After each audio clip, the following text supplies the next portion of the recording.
Greetings and welcome to the Quantum Ogre Cast, the topical TTRPG podcast you were destined to encounter, no matter what choices you made. I am your Elder Goblin host, Jordan, and I'm joined today by a sensible ogre guest, Tanner of Paladin Pros. What's going on, What's up, Tanner? guys? Hey, man. I'm doing great. How are you? I'm good. It is kind of getting late night for me, but it's early for you. I know you got your coffee, you're ready to go, so Indeed. Yeah. this may be a strange one. I'm going to warn everyone ahead of time. I may be a little Yeah. bit loopier than normal, a little more meandering than I usually am on this podcast. But you have been warned. But Yeah, it's funny, all that man. If you aside, think about it, we're literally on the opposite sides of the world right now. So, yeah. No, we've been trying to line it up for a bit here, and I'm just glad it worked out. It's so good to have you. yeah, dude. Yeah, I appreciate this. Yeah, we're like in the Discord DMs, like, okay, if it's 9 p.m. your time, it's 10 a.m. my time. Yeah, it's weird. I'm in the It's like future. it's taking the scheduling problem of D&D and turning it up to 11. Oh, yeah, dude. Yeah. We're time All right. traveling here on the podcast. So on this show here, whatever this podcast show, I'd like to start things off with a rapid fire character sheet round that I'm calling the Quantum Character Sheet. Now, Let's this do it. is your real life character sheet, not, characters you played, but this is Tanner's character sheet. So, Okay. you ready? Okay. Yes. And as I always say, just gut reaction, whatever comes to mind. So, here we go. Yep. Your alignment. Oh, man. I think chaotic good. Chaotic good. Yeah. Yeah, we get a lot of chaotic goods, a lot of neutral goods, a lot of lawful goods, actually. I Not think too I would many like evils to, yet. yeah, I think I would like to say that I strive towards the ideal of lawful good, but if I'm being real about myself as a person, honestly, I'm chaotic good for sure. Hey, you're not gonna hear any qualms from me. Choose chaos. That's what I say. Yeah, exactly. All right, your non-human ancestry you relate the most to. Non-human ancestry I relate to the most to. I feel like I would probably have to say dwarf. Like relate to, yeah, I would say dwarf. Yes, dwarves are my people. Yeah, That's same. awesome. I'm very Yep, tall. I'm 6'4", but I dwarf at feel heart. like a dwarf at heart. Yeah, there we go. Okay, so don't be humble. Your highest attribute. Oh, dude, I gotta say, honestly, charisma. Yeah. Yeah, Hey, I actually I said joke don't be about humble. this. Yeah, I joke about this with my fiance and my friends a lot. Like, charisma is my number one stat, and then like int, I would say intelligence is like my dump stat. Oh, well, you beat me to the next one. It is dump stat. So Oh, int, huh? yeah, whoops. No, Yeah, it's all excuse good. me, all the soy milk. Yeah, I mean, I think how I always describe to people in D&D terms is like wisdom is like street smarts and intelligence is like book smarts. Mm. And I have ADHD and I just struggle with that kind of thing. So I'd say intelligence is definitely my dumb stat, unfortunately. Well, no, not necessarily unfortunately. It is what it is. Yeah, we all have strengths and weaknesses, and I feel you Exactly. there on the ADHD thing. I'm pretty Oh sure I'm yeah. undiagnosed, but yeah, feel that 100%. Okay, so if you could choose one cantrip to cast in real life, what would you choose? Oh, that's such a good question. I feel like thaumaturgy. If I Mm. could only choose one, it would probably be thaumaturgy because as a DM, how cool would it be to be able to cast thaumaturgy for dramatic effect? Oh man, world's best DM right there. Like, snuffing out the candles at the right moment, yeah, opening the Exactly. windows, slamming Exactly. a Or like a door. little rumble. Yeah, exactly. That would be so fun. Okay, here's a weird one. I haven't done this one in a minute because it always throws people off. But we're gonna try it again. Sure. You're building your D&D superhero based on the aesthetic of a monster. So, like, not the level or necessarily the powers, but just the idea of this monster. What monster do you choose? Oh, yeah, I think you asked Bob this, and I was thinking about it. I mean, honestly, I know it's probably kind of lame, but I would say like a bronze dragon. Bronze. I specifically, for some reason, love bronze dragons. Are they the ones that like books? Is that they like hoard books? Is that right? Oh, maybe. To be honest, all I know is, and now I might be wrong, and people are going to come at me in the comments, but I like lightning breathing dragons. Mm, I think that's so cool. So yeah, I'm yeah, I right there with know you. it's not the most original take, but I do love me a lightning breathing dragon. Yeah, the FromSoft games have made me love Lightning Dragons forever. So totally. Yes, exactly. All right, last question. Pick one TTRPG world you would try to survive in? Whoa. One TTRPG world that I would try to survive in. Man, I want to say Morkborg setting because like it just came to mind because that's kind of like the whole gimmick of the setting, right? Is that you have to survive in it before like the world just ends. But that's really bleak. And if I'm being like if I'm putting myself in the world, I wouldn't want to be in that situation. Yeah, I don't would you get say like Masks. 2d6 masks? Oh yeah, my bad. I don't know if have you heard of Masks? No, I don't know this one. It's a Powered by the Apocalypse game, but it's like a teenage superhero game. Oh, yeah. Okay, I have heard of this one. Yeah, yeah, yeah. So I I, feel like it's close enough to the real world, and then there would be superheroes flying around, and then I love superheroes, and maybe I would be lucky enough to get my lightning breathing dragon powers and be a superhero. So there you go. Tied it all in a nice bow there. Yeah, that yeah, makes man. sense. I mean, I was kind of laughing to myself like Morkborg, you get like 2d6 like days until the world Yeah, ends or something. right. I can't remember exactly, but it's like or 13 It's days something till the like world that. ends. Yeah. Yeah. Yeah, maybe not the best one to survive in, but it would No. be like a pretty like a hell of a going out party, you know.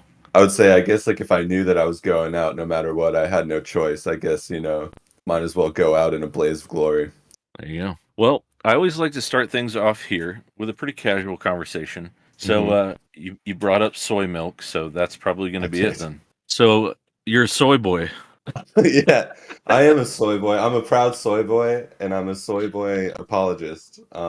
No, but like as I was saying, right before we started recording, I'm very passionate about these different types of milk. But as an American expat who lives in Japan, like before I moved to Japan, I thought soy milk was gross and nasty, and I didn't like it, and also tofu.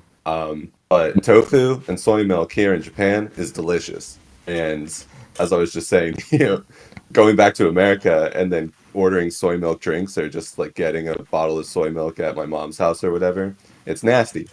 So like I understand why Americans I feel like soy milk has a bad reputation in America, and I understand. But for everyone listening out there, I would encourage you, if you're a soy milk hater, to come to Japan and taste the real thing. You might be converted. Well, there you go. You heard it here first on the Quantum Ogre.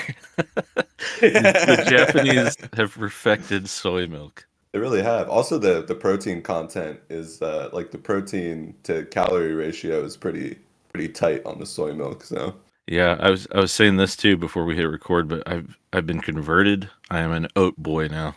I've fully yeah, leaned into the oat lifestyle. what I is did that? Oatly?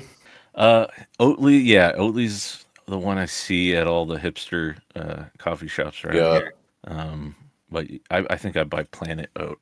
Not that we're not Ooh, sponsored by Planet Planet Oats. Oat. I just want to throw that out there. But if they wanted to sponsor, I definitely drink a lot of Have their oat. you ever watched Metalocalypse? Oh man, not in a long time. It takes me back. Yeah, when you said Planet Oat, it made me think of like Planet Hiss, fucking William Murderface. Oh man, yeah, not since like my Guitar Hero days. It's been a Oh minute. yeah, dude, it's around that time. So speaking of oat milk in Japan and perfecting Hmm. soy and things, um, Indeed, so you live in Japan. You live in near I do. Tokyo, is that right? I live in Tokyo. I won't fully dox myself, but I'm looking out the window in beautiful Tokyo, Japan. That's awesome. I'm jealous. I definitely would love to visit Thanks, for man. sure. Well, I'd love to yeah. have you. So that leads me to like an opening question here, which is like, do you play D&D with like mostly English speaking people, or do you like Hmm. speak Japanese when you play? That's a great question. So it's funny. I actually didn't start playing D&D until I moved to Japan. But to answer your question immediately, I play exclusive. My main campaign is all foreigners, meaning not Japanese people. I have played with Japanese people in the past, but my Japanese is nowhere near strong enough to be able to run a session of D&D in Japanese. Just the thought of that makes my brain break.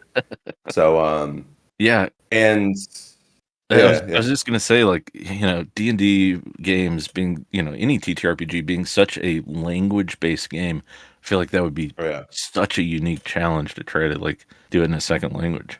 Yeah, and of course, like people have brought that up and everything. I'm still studying Japanese. I think like if you're a foreigner that lives in Japan, it's kind of like a forever thing. You're just always going to be learning. But it's interesting too because there is a TTRPG culture here, and I'm very interested in it.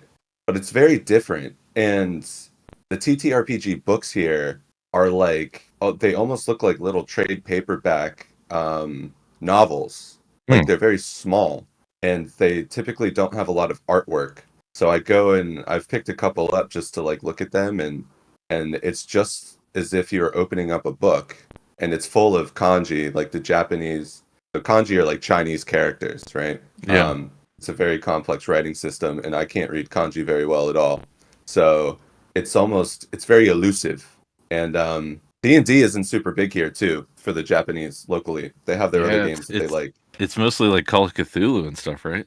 Yeah, Call of Cthulhu is the most popular TTRPG in Japan. Um, and then there's this game called Sword World. Sword World. And that's kind of like Japan's D&D. Okay. And I don't want to go on a huge tangent. I actually made a video about this on my channel, but it kind of came from D&D. And It, then Probably similar to the way that Drakarach Demonair, or I'm probably butchering that, but like Dragonbane essentially came from Sweden, I think. yes. What are you talking about? Yeah. Yeah, it's probably very similar. Long story short, these guys, these Japanese dudes back in the 80s, were playing a D&D campaign, and then they started this thing called, it was basically the original actual play. So the really interesting thing is actual play started in Japan, which is Hmm. crazy. And they That would play doesn't D&D. surprise me though, for some reason. Yeah, right. I mean, dude, the relationship between Japan and American culture, especially when it comes to like media, is so interesting to me. Yeah. But yeah, long story short, like they were playing a D&D campaign in their homebrew world, and they started publishing like written. They call them replays here. So they started publishing these written replays in a magazine. It ended up getting really popular. And I don't know if you've ever heard of the anime Lodoss War. It's a kind of niche anime from the 90s, but that is like the original Critical Role. So Hmm. this anime is actually based on their D&D campaign. And then they started publishing books, and then even like way back in the day, all this drama about WotC, but TSR came down on them over licensing issues. So Oh the wow. guy who was running the campaign ended up developing his own 2D6 system, and that turned into Sword World. And now we have Sword World. So Sword World, the untold story, the drama you didn't know about. No, oh, that's dude, yeah, I went down like I'm so fascinated by it because living here and being into D&D, when I go into the game shops, I see these like elusive games, and I'm like, ooh, what is this? So I've been down some rabbit holes. that's super interesting. I love stuff like that. You'll have to send me that video when this is over, and I'll definitely link it because I think people would like Sure, to watch thanks, that. man. Yeah. Yeah, I'm really proud of that one. It was a lot of fun to make. It's like a little 6-minute mini doc about how D&D essentially created all of these Japanese gaming properties that we all love. Yeah, for sure. And It's I very grew up. fascinating. I grew up with a lot of. Are you familiar with Toonami? Oh, dude, why do you think I'm sitting in Tokyo right now? Yeah, man. Yeah, yeah. I grew up with all the, Gundam Wing, Tenchi Muyo, Dragon Oh, Ball Z, all that. I've got my weeb roots, is what I'm saying. I definitely, I you think know, everyone of our generation really. I've talked about this too. I'm sure you've had this moment, the fever dream moment. You woke up on the couch when you were a little kid and like either Cowboy Bebop or like Full Metal Alchemist or like Samurai Champloo, like the opening is like playing on the TV. You fell asleep watching cartoons and then it's like, whoa, what is this? oh yeah, Um, yeah, yeah. Those that's moments how like I got interested in Japan. late night after school when you're not sure if you like slept all night on the couch, kind of a thing. And you just wake up and it's like, Yeah. there's robots flying across your screen, and people Oh, dude. screaming dramatically. So Outlaw definitely. Star. Lost. Oh man, yeah, Midnight. and if you weren't watching Toonami in that generation, you were probably playing Final Fantasy or something. So that Yeah, influence is still man. there, one way or another. Yeah, dude, it's funny. I actually like when you said that I'm staring at my Gundam collection in my glass case. Like, yeah, dude. I was actually in a Gundam anime, dude. Are you serious? I That's voiced awesome. yeah, I did yeah, dude. I'm plugging myself, but you guys can go on Netflix. It's called Gundam Requiem for Vengeance, and I did voiceover for the in the first episode. It's just background voices, Yeah. But in the first like battle scene, you can distinctly hear me going like, "Go, go, go!" Oh man, this is going to Um, be a side tangent. I mean, I would be super stoked about that personally because you know we all have these like pieces of media that really influenced us at impressionable uh, ages and stuff. And for me, one of those was Gundam Wing. It definitely oh yeah, dude. had like a lasting effect on me because I want to say like that was one of the first. This is really like no one who likes TTRPGs is going to care about this part, but Yeah, my bad, guys. Stay with us. Stay with us. stay with Coming us. back around. We'll bring it back together.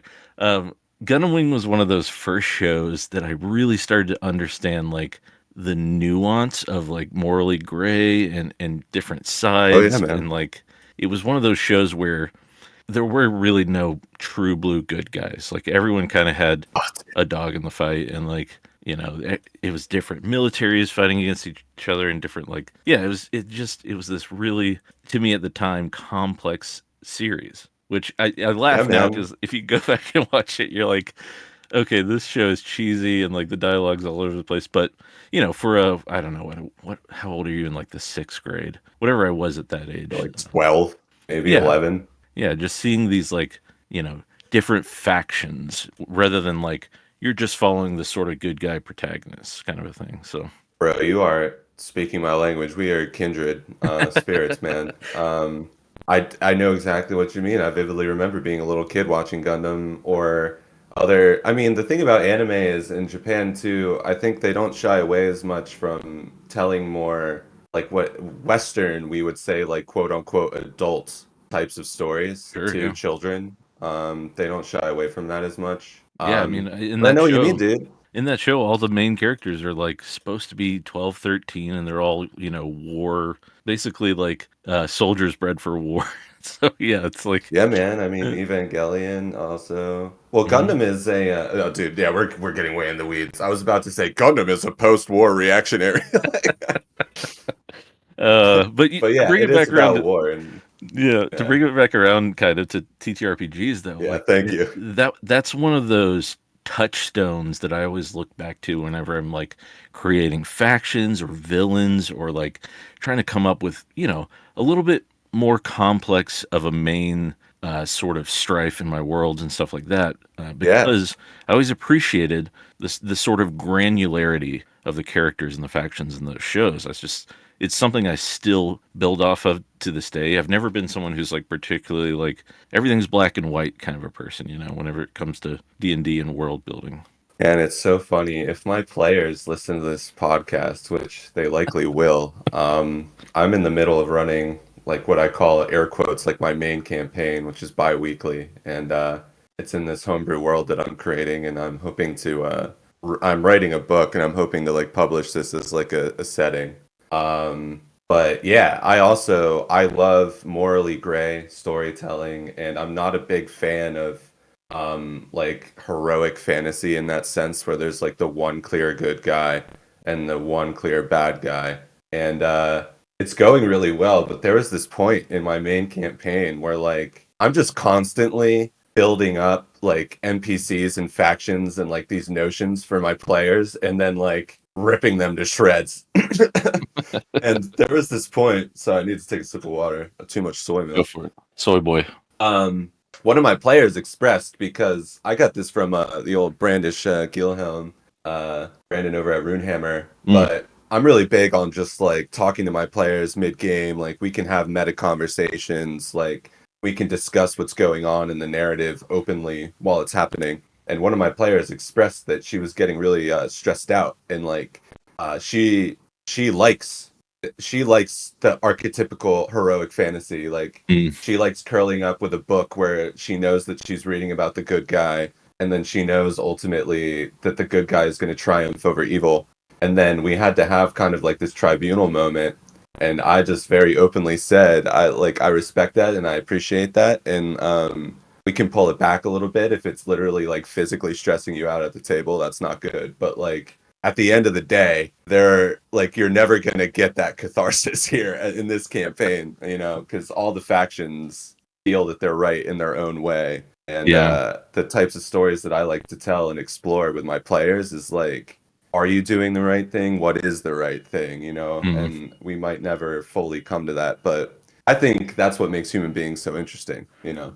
Now, I feel that though, there really is like a give and a take when it comes to that kind of stuff in campaigns, because I do have that tendency to be like, this is going to be a very open world game. It's everybody's, different shades of gray, that kind of stuff. But then, I'll do that for what I call like a chapter or like a short story arc, and then I'll kind of flip flop Uh, and I'll go back and forth for a bit, and I'll do the more like, yeah, this is a bit more black and white than what I normally do, but almost for those same reasons, because I feel like it does sort of chafe at certain players for a bit if you do it for too long, and that's sort of something that yeah. I've like even more recently started to find my way in is the shorter campaign arcs that like maybe have a through line in a very like Star Trek style way, but like aren't Hmm. necessarily like the whole time we're just doing this one main story kind of a thing. Yeah, I know what you mean. Um, I think too, like we were talking about the art of the one shots. Yes. And my mind was on that as well because I think that's a really effective way. You just mentioned like shorter campaigns or even like single sessions. Um, I think the whole like morally gray angle can be an interesting way to get like a really satisfying story Mm, in a short amount of time. yeah. And then, like you said, if you're kind of connecting the shorter chapters, if you will, into a longer campaign, that's what's great about that structure as well, because then you can go off same lore, same storyline, but you can kind of experiment and do different things, throw in some moments of levity, etc. Yeah, for sure. Yeah, and it really it changes depending on my mood, things I'm watching, things I'm reading, stuff like that, I'm always like pulling in new Of course. influences. Just like with Gundam Wing when I was whatever 12 in the 6th grade, Yeah. and now it's like, The Expanse and Dungeon Crawler Uh-huh. Carl of all things. And Yeah. it's just my tastes are always all over the place, and so that definitely comes out in my games. And I don't know I know how what you much of it mean. is like apparent, but yeah, I think it's unavoidable to some extent. I think if you're really like Yeah. honest with people, you're like, hey, like this is the thing that excites me right now. And because Yeah. there was a time I literally took the Expanse and I was like, okay, there are three islands, and on these three islands there are three factions, and they're all warring over this. Let's call it a meta currency. I don't know. I gave it a cooler name than that, but I literally ripped Yeah, off the sure. Expanse and plugged it into like an island fantasy adventure. So there it is. Dude, yeah, Quentin Tarantino is my favorite filmmaker of all time, right? And I love this quote in an interview. Someone asked him about his homages in his films to like other films, and he like looked the interviewer in the face, and he was like, "I don't do homages, okay? I steal." And then like he stole that quote from Pablo Picasso, who says like all great artists steal. It's like that's what makes human beings so interesting, and absolutely. My campaign is essentially an amalgamation of like the American Civil War and No big deal. The Sopranos of all things, to be Ah, honest. I would say The Sopranos is like the number one inspiration for my campaign. man, Um, I'm gonna have to out myself here, but I have never actually watched The Sopranos. oh, look at this guy. I hear great um, things all the time, and in fact, from what I know about it, I think it's a uh, show that I would really, really enjoy because I love a good slow burn, and it seems like that kind oh, of a dude. series. In my opinion, it's the greatest television show of all time. But I'm from Philadelphia, and then I grew up in a Jersey Italian American family. And Well, funny hey, enough, I actually watched The Sopranos for the first time recently. So I didn't watch it. Well, obviously, I didn't watch it when I was growing up. I was far too young. But I watched it like within the last 2 years, I would say. And it's okay, well funny then because my I'm in good fiance, company. yeah, yeah, yeah, yeah. Yeah, the envelope is a little late this week, Jordan. Yeah. But anyway, my fiance is Indonesian, and it was funny because for her it was like a cultural like lesson. Hmm. It's like because the way that they talk and their mannerisms and everything, it's like how I grew up. So anyway, another tangent. Yeah, no, But it's yeah, all it's good. but the thing about Sopranos with D&D is like it's like the family dynamics in The Sopranos, and then it's also like, Tony Soprano is the number one anti-hero archetype where like you love him, you love rooting for him, but deep down he's doing terrible things. Mm, So that's so funny. I like literally before we hit record, I was having a conversation in my Discord about like anti-heroes specifically, and his name came mhm. I was talking about Yeah, the Hound is probably my favorite anti-hero I can think uh, of, if that makes sense. He's that yeah, guy the that Hound is a like, great one. yeah, like societally everything's pushing against him, but he keeps just kind of marching to the beat of his own drum, sort of thing. And like, yeah, you just kind of have to root for him, especially the one of Yeah. the show. I don't know about the books as much, but Yeah, I would say the Hound too, like he kind of like redeemed himself, I believe, right? He kind of had like a redemption arc oh, where for sure, he yeah. turned out to like be a real hero, I would say. Um, Whereas someone like Tony Soprano, like is well, no spoilers, but he's an irredeemable guy. Or like I think people often point to like the Punisher. Oh, for He's a sure. very cartoonish anti-hero, I would say. But Yeah, I mean, gun haver man, right? He's yeah, superhero with guns. Um, you and I aren't so different, Daredevil. all right, I'm gonna try to bring this back to tabletop Jeez. games. Yeah, sorry, dude. No, My God. it's all right. I'm egging you on. I keep bringing up more and more media things. But yeah, I mean, so speaking of good villains, maybe this is a good time to segue into the art of the one. Sure, yeah. Well, Yeah, I'll yeah. say it clear: the art of the one shot.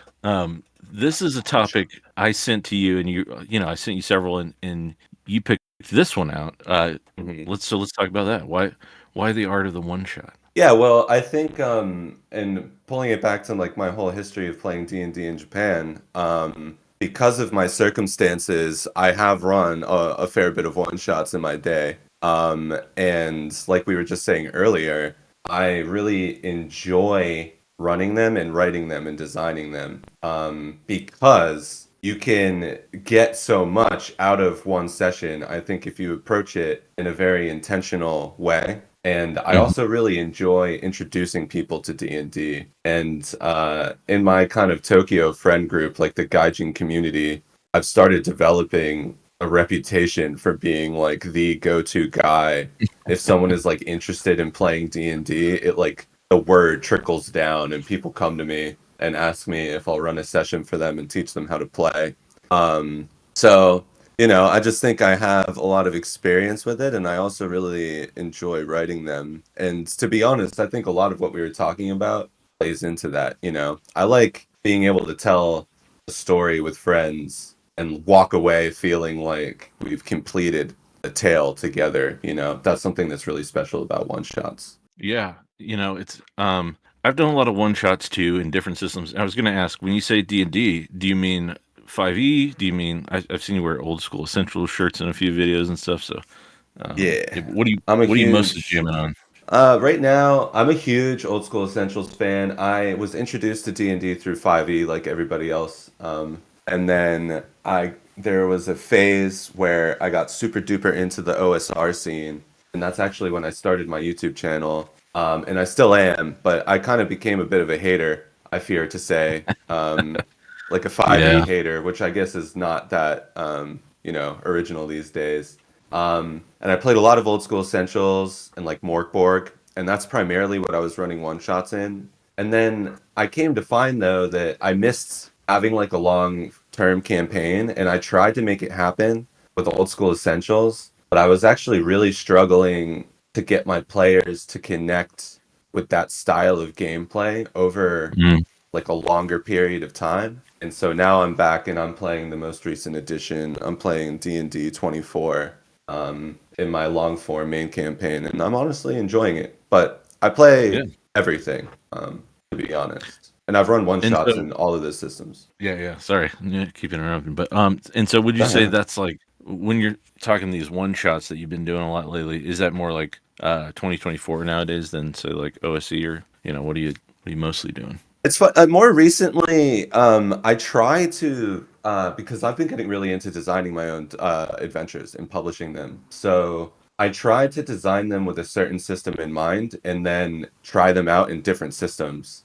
Mm, So more recently, I've played So my award-winning dungeon, which is available on DriveThruRPG, called Rotten Foundations. I designed that as a system-neutral dungeon for Indestructiboy's 5-room dungeon jam. But I've Oh run yeah. it in 5th edition, and I've run it in Shadow Dark, and I've run it in Old School Essentials, actually. And it works great in all 3 of those. And I would say those are my 3 main ones. I've just kind of hopped on the Shadow Dark train more recently.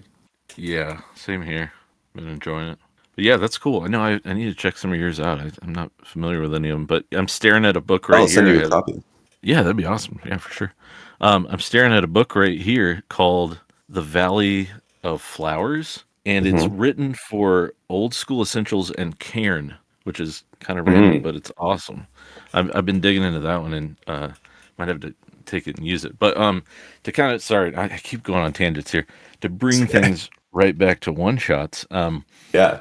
Yeah, there is something inherent to the art of the one shot that is really attractive to me as someone who's, getting more and more into like shorter kind of arcs and things like that rather than these like 2 year long campaigns. Hmm. And I think a big part of that, I mentioned it or touched on it earlier, is the Star Trek influence, right? Like Star Trek Uh-huh.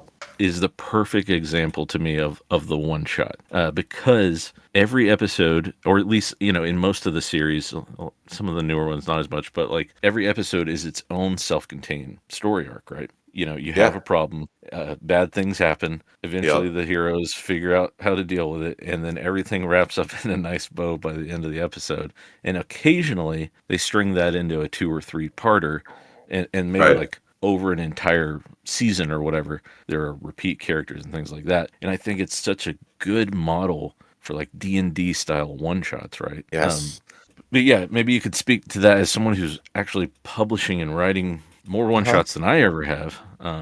Yeah, man, it's actually so funny because on my second monitor, I have the Hero's Journey story circle pulled up Nice. because I had a feeling we were gonna go down this route. But yeah, I think like as Jordan, as you were just saying, basically every story follows this structure. Like every self-contained story, and it's more than just a beginning, middle, and end, right? There's the hero's journey. Dan Harmon, like the co-creator of Community and Rick and Morty, is a big proponent of this. You can look at movies like The Dark Knight is a very classic example of the hero's journey. But Is it it's is it Dan Harmon that has his own version of it too? I think. yeah, he calls it like it's like Dan Harmon's story circle. Yeah, yeah. I think Phil Um, was sharing that with me on the Discord. yeah, right on. So it's like when I'm approaching writing a one shot, the thing is, especially in these more like OSR style games like Shadow Dark and OSE,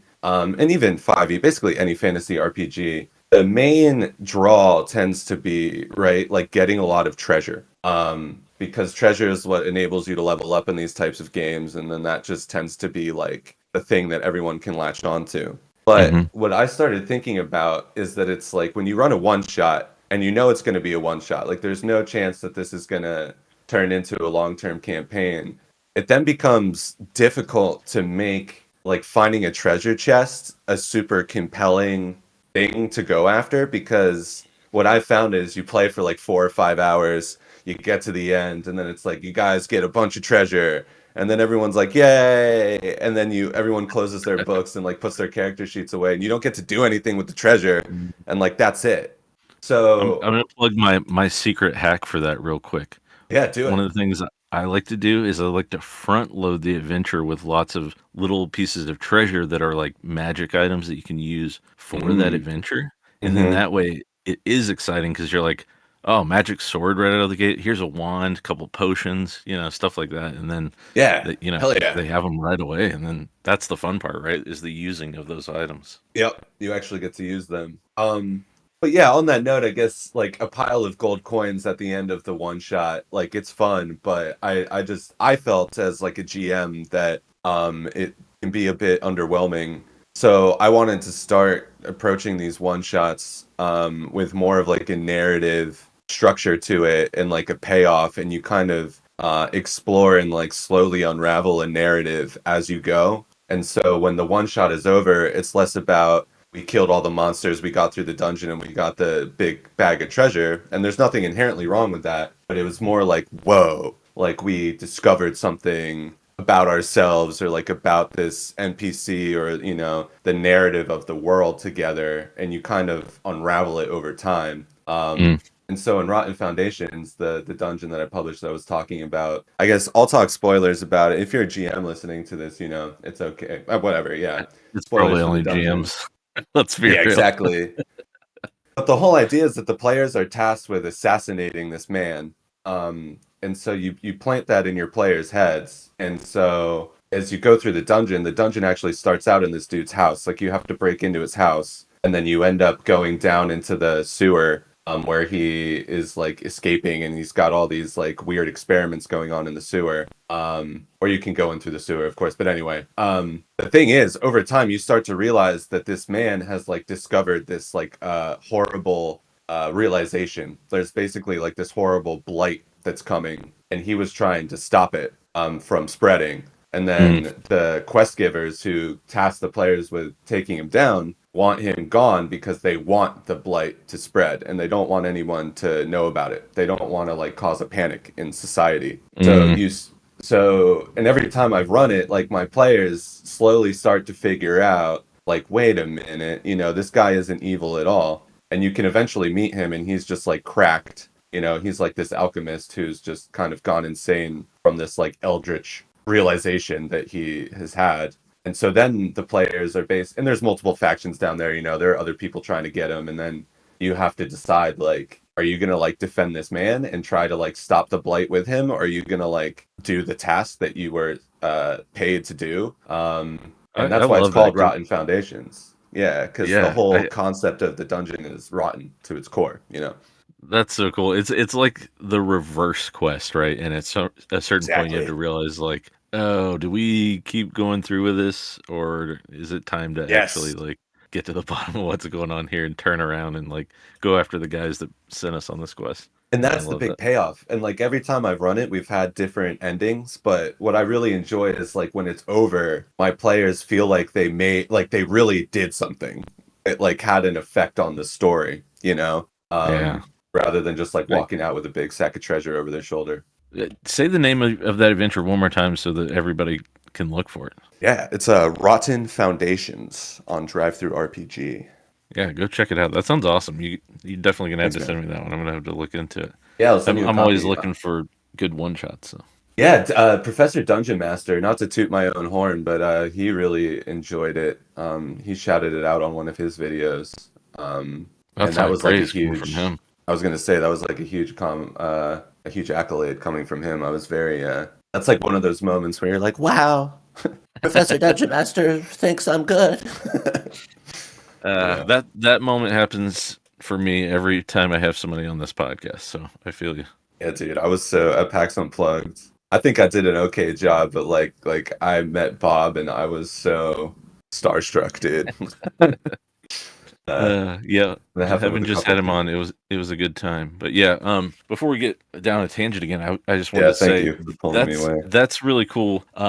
I like that a lot, and it actually reminds me a little bit of like Sly Flourish's Secrets and Clues, I think is what he calls it, where Oh there's yeah. like something you set up at the beginning of every session that, whether it comes from an NPC, whether it's like something you discover by delving or like exploration and stuff, that there's something that the players get to unravel in whatever Yes. adventure you're running. In my GM notebook, when I'm starting to prep a session, I always ask myself like, what is like the truth of the session?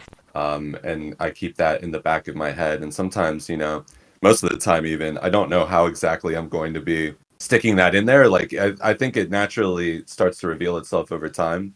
But yeah, I really like having some sort of like narrative thread that the players can discover themselves. And then I don't think I'll ever get tired of that look on my players' faces, like that oh shit look when it clicks and they realize like what's going on. Um, Yeah. that's the best. Yeah. That's my favorite part of D&D. You're hitting on something really too that I love about an adventure, especially like whether it's a delve or like, like we're saying one shots, or whatever. I keep saying delve instead of dungeon crawl, but I know what you mean. it's that moment. I feel like they're really to succeed in a great one shot, that moment you're talking about where the player's eyes open and they go, "Oh, things are not what they appear here." And Yes. that's what makes it really fun because then they get to have that realization, and it usually comes to a choice, right? Like at Hmm. some point in that, they're going to go, do we keep pressing forward to deal with this, whatever big bad, the situation, or do we like stop? Let's like take, inventory of what we have here, sometimes literally, and make our new decision based on this information we've just unlocked, which I think Yeah, man. that can be one of the arts of the one shot right there, having that Absolutely. secret reveal. Absolutely. I mean, if you look at, I'm sure most people listening to this podcast are aware of the hero's journey, but so I don't want to extrapolate on it too much. But if you look at it, it's like the heroes start in their like ordinary world, their place of comfort, and then when you come all the way full circle, they return. But the key there is like having changed, right? Mhm. So that's what I really like to hold on to, and I think that is like the crux of storytelling at its core is like that's how humans, it all goes back to sitting around the campfire and we told stories like that because that's how we learn and explore our humanity and morals and things like that. And so I'm always keeping in mind that I'm looking for opportunities to enable my players to experience that sense of like having changed when they come back around. Yeah, and like I love that too because it's kind of a different approach to the idea of the art of a one shot, right? Because like Hmm. you can get very literal with it, and you can say like, here's your basic 5 room dungeon concept, right? Like, you Hmm. go through here, you fight the guardian, you go through a trap, and then you get to the boss room, you fight the boss, you get the treasure, and that is one approach for sure that does work if you're just you're going full meat grinder mode kind of adventure thing. Yeah. Um, but I like this idea that like the one shot, like we've been saying this whole time with the Star Trek episode kind of thing. It's this idea that like you're having a satisfying conclusion to a mini story arc, right? Yes. And whether that's like I'll give an example. I played in a con recently, and Hmm. there it starts off with some villagers disappearing, right? Nothing too out of the ordinary, but by the end of that adventure you're realizing they've been disappearing because they've all been changed, they've all been transformed into something else within this dungeon, and either Hmm. sacrificed or become part of the problem itself. And Hmm. so like we're saying, that twist is there where you're like, Hmm. oh crap, now we have a new decision to make. Do we try to free these people from Yep. their new like transformed state, or do we just like kill them, get the gold, and get out of here, kind of a thing? But yeah, Yep. to bring it all back together in a nice little bow here, it's just this Uh-huh. idea that like the one shot is a story. It's just a Yes. micro story that fits into hopefully 2 or 3 hours of play, right? Like Yeah. maybe four at the most if you're lucky.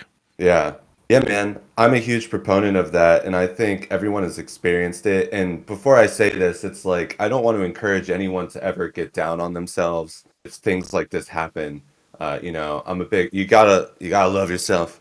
You're doing okay, man. And like just sitting down and like being the GM and like taking on that role is a huge step. But for me, nothing is like worse when the session like pitters out or like the one shot runs too long and then you Mm, go like, okay, well we're gonna have to call it here and we're gonna have to find a time to get together and do this again. And I think especially when you're running a one shot, it's because the people you're playing with don't have the opportunity to get together and play too much. So mm, like you just leave it off and then it almost never gets concluded, right? And then it's like that is the worst. So when I'm running one shots and if you're running a one shot, anyone out there, I would just really encourage you to like keep that in mind. And not in a way to like stress you out or like rush through it, but that's the true treasure. You know what I mean, Jordan? It's like getting that narrative, the satisfaction of like finality in the narrative, I think is really satisfying. And then that will make players want to come back because they feel like they yeah. experienced the story. Yeah.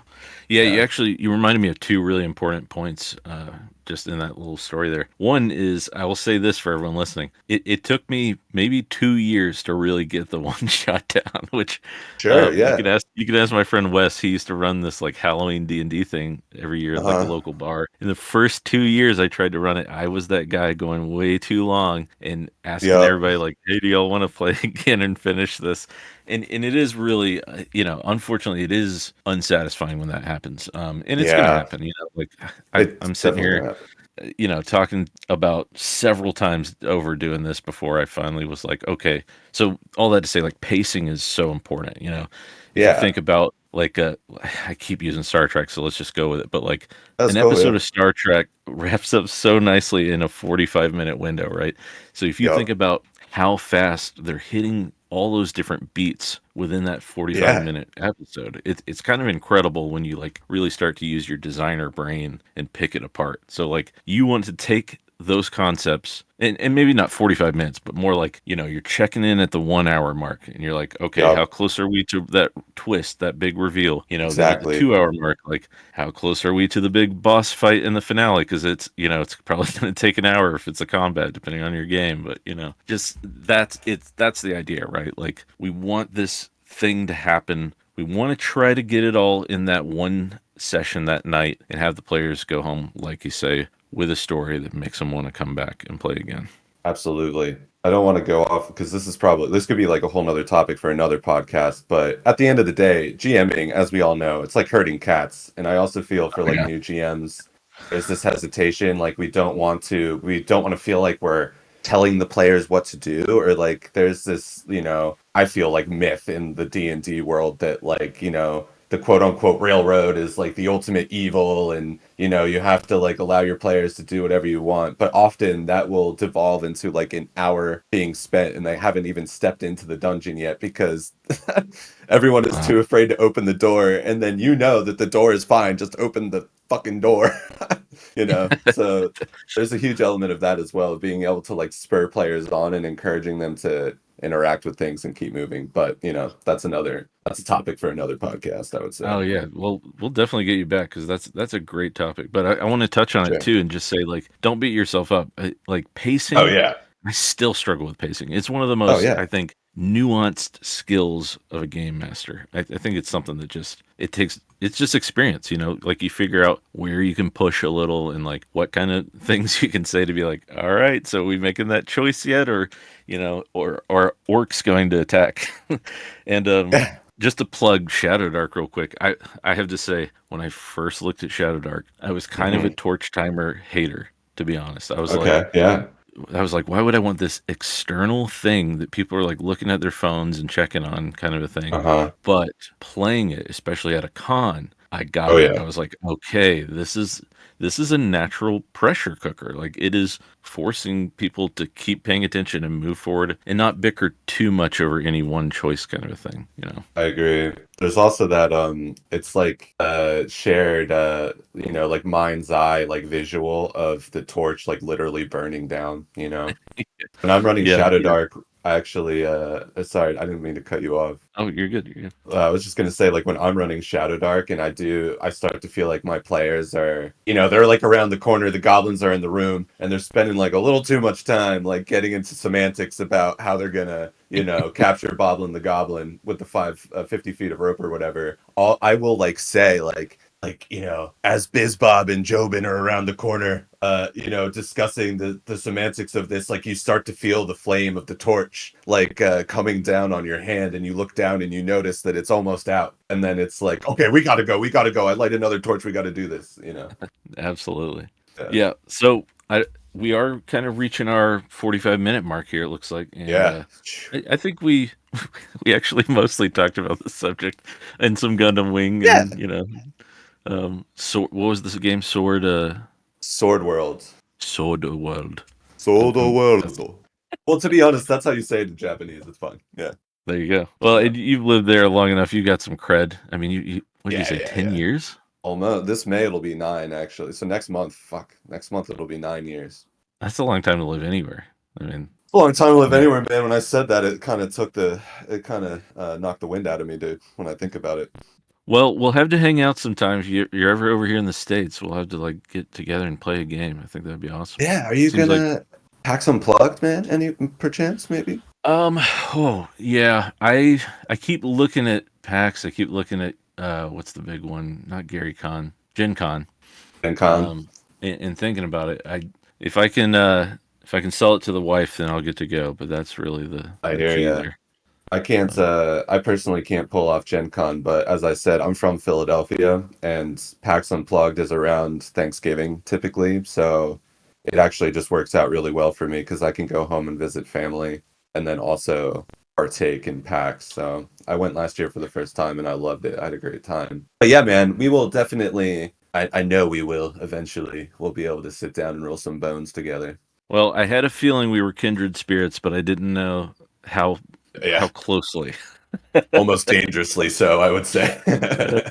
But yeah, man, it's awesome to have you on here, Tanner. Tell everybody at home what you got going on next, and yeah, plug yourself a little bit there. Thank you so much, man. I really enjoyed chatting with you here and having me on the podcast. And so yeah, for everyone listening, as I say, my name's Tanner, aka Paladin Pros. I have a YouTube channel called Paladin Pros, where we explore living a more creative lifestyle through the hobby of tabletop role-playing games. So you can definitely go check me out there. And yeah, this year in 2025, I'm really focused on doing the thing more. And what I mean by that is I'm actually pulling away a little bit from focusing on being like a YouTuber and a content creator on the internet and doing a lot more writing and adventure designing. So, like we were talking about earlier, you can go on Drive Through RPG and check out my 5-room one-shot dungeon, Rotten Foundations. And I'm starting to talk about it more. I'm working on a setting book. And actually, I've never openly put it out there on the internet yet, but I'll throw it out there for you guys. It's called The Trailblazer's Guide to Laguna County. And it's it's my own homebrew setting. It's my, I guess, elevator pitch would be it's like Red Dead Redemption meets the First Law trilogy, I guess Ooh, by Joe you just sold me Abercrombie right there. in D&D form. And yeah, it's also very inspired by The Sopranos. So it's 5 towns that all have a crime lord. And there's, like an overarching conflict going on with the crime lords and an overarching conflict going on top of that. And then the book explores basically these 5 different towns, how they're connected. You can run a little campaign in that setting if you'd like, or rip it apart and use the dungeons and adventures in there for your own uses. But yeah, I'm working on that. I'm very passionate about it. And so just keep an eye out on that. Awesome. That sounds awesome. It sounds right up my alley. It sounds like a Yeah, man. powder keg waiting to go off, and That's that's the goal, dude. yeah, that sounds awesome. I'll have to check that out when it gets closer to being done. But yeah, Yeah, dude, thank you we'll keep in again, touch. Tanner. Yes, definitely. We'll Yeah, definitely thank have you, to get man. you back on here. I would love We'll to. talk some more. But Absolutely. yeah, thanks everyone for listening. Go check out Paladin Pros, and we'll see you next time in the dungeon, no matter what choices you make. Venture forth, y'all.